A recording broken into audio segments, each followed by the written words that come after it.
Hello and Assalamualaikum. My name is Sa'an and my group members is Raihan, Roger and Diana. So for today, we are going to do an article review presentation based on our topic, which is language contact. Okay, so language is more than communication. It reflects identity, history and culture. When culture interact, languages change and sometimes leading to language shift. Communities often switch to dominant languages for better education, work or status. For examples, Maori in New Zealand, Aboriginal languages is in Australia, Native American languages in the US.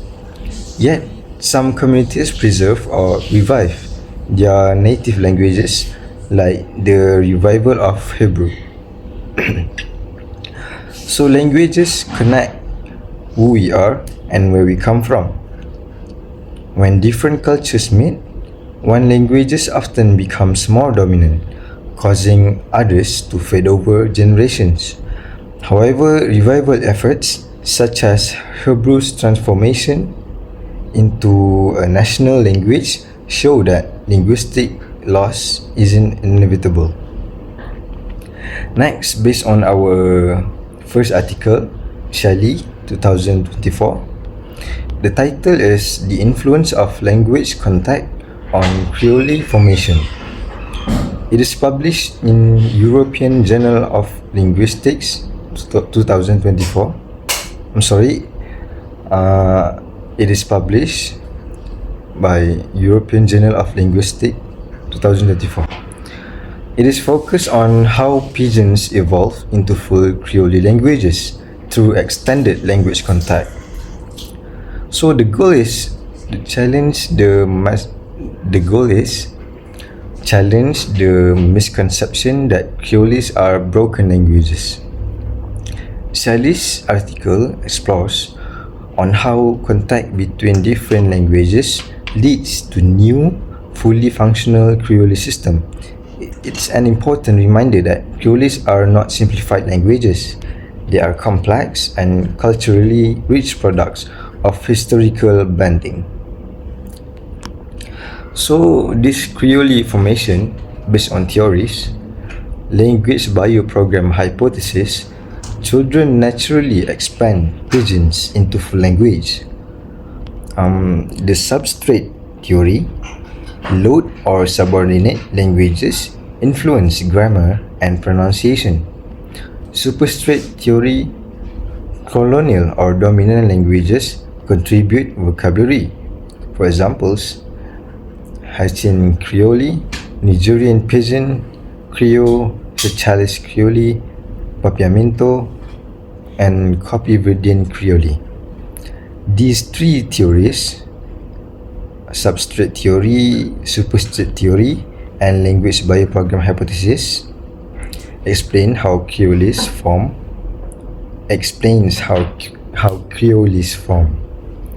Each example shows how history, colonization, and migration blend languages differently, yet all result in fully expressive system.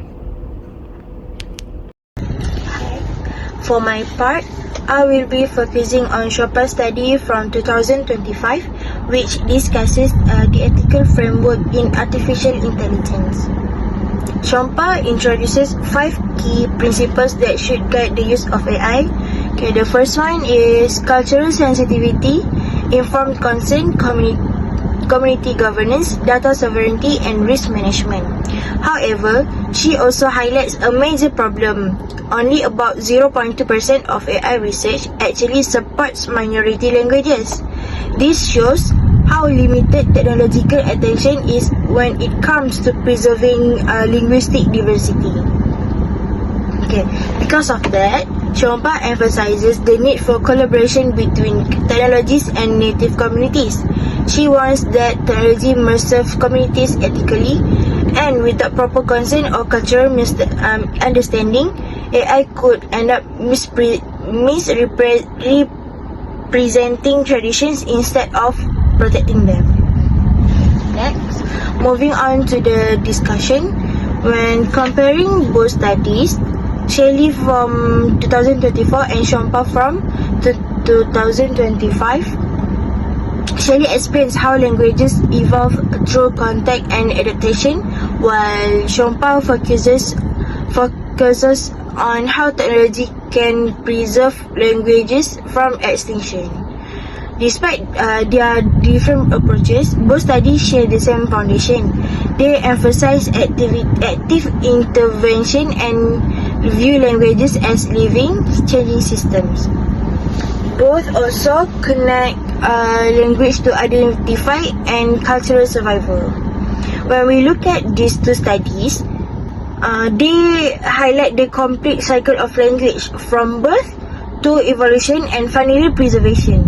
Whether through natural contact or through artificial intelligence, human effort remains at the center of keeping languages alive. Okay, finally, in conclusion, both studies remind us that language are living systems, adaptable, but also vulnerable. Preserving them requires multilingual education, ethical technology, supportive policies, and strong community involvement. In short, protecting languages means protecting identity, history, and heritage. The key takeaway is that language preservation is everyone's responsibility, from governments and educators to communities and technologies. Every language we save means one culture continues to survive. Thank you. And my part is Creole formation theories. First one is language bioprogram hypothesis. Children naturally expand pigeons into full language. Next, substrate theory. Local or subordinate languages influence grammar and pronunciation.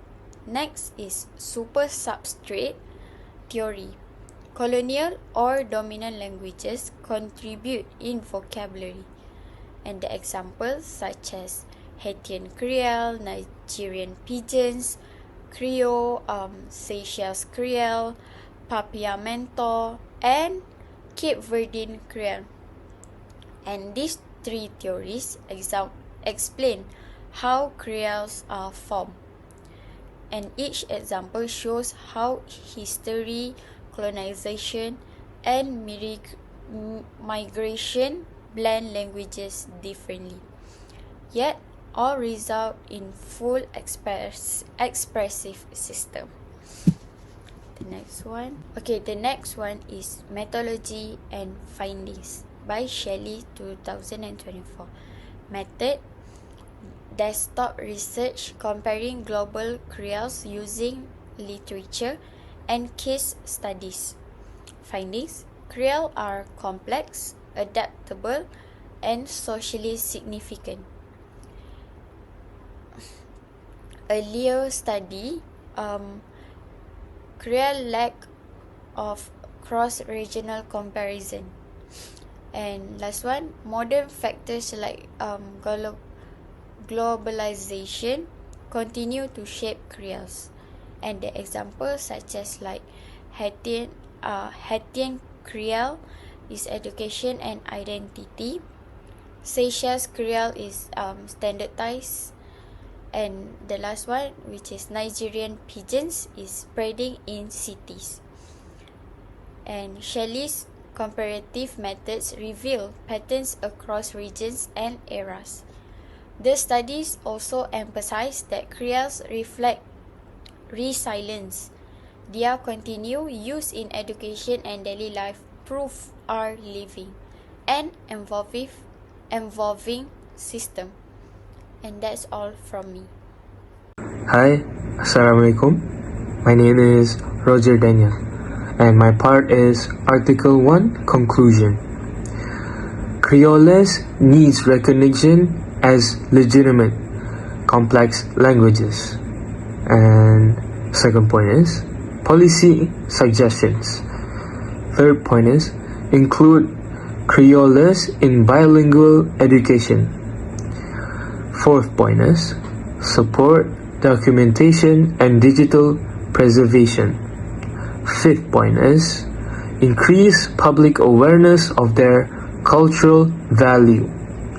And the last point is call for continued research on globalization impact.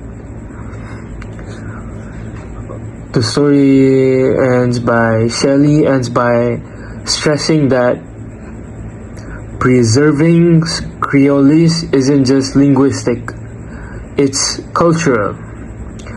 Recognizing them in schools and policy ensures communities can maintain pride in their language heritage.